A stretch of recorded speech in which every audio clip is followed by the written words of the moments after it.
তরমুজ পাই কি খুশি নাকি? হ্যাঁ হ্যাঁ অনেক ভালো হবে। একটা তরমুজ কিনে দেন আমি খাইতাম। আচ্ছা ঠিক আছে, আমি তরমুজ খাইবেন না? আলহামদুলিল্লাহ করছি আচ্ছা, ঠিক আল্লাহর আছে। কাছে।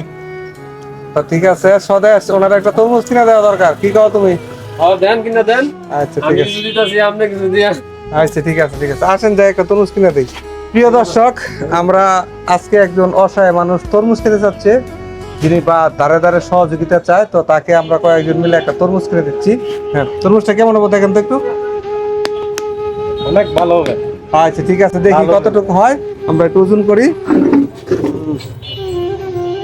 প্রায় 4 কেজির মতো হয়েছে আর কি, 300 টাকার মতো দাম। মধু মধু রসমালাই আসলে ভালো হয়েছে তরমুজটা। রসমালাই। প্রিয় দর্শক, আসলে আমি অনেক আল্লাহ খুশি দেখ আল্লাহ যে তোমার ওনাকে একটা তরমুজ আমরাও কিনে দিতে পারলাম। এই ক্ষেত্রে আমাকে সহযোগিতা করছে স্বদেশ চর্মবর্মন এবং আমার 2 কলিগ। আসলে তাদের সহযোগিতা এবং আমার চেষ্টায় ওনাকে একটা তরমুজ উপহার। আপনি তরমুজ পাই কি খুশি নাকি? হ্যাঁ তো আমাদের এই সুস্থ প্রচেষ্টা কেউ নেগেটিভ ভাবে নিবেন না। আসলে আমাকে সহযোগিতা যারা করছে আমার কথার প্রেক্ষিতে তাৎক্ষণিক, তাদেরকে ধন্যবাদ জানাই। বিশেষ করে রমজান এবং এই যে রয়েছে আমার আরেক কলিগ এবং স্বদেশ, তাদের সহযোগিতা, আর্থিক সহযোগিতা এবং আমার চেষ্টায় ওনাকে একটা 300 টাকা দামের একটা তরমুজ উপহার দিতে পারলাম। সবাইকে ভালো থাকবেন, আসসালামু আলাইকুম। ওয়ালাইকুম আসসালাম।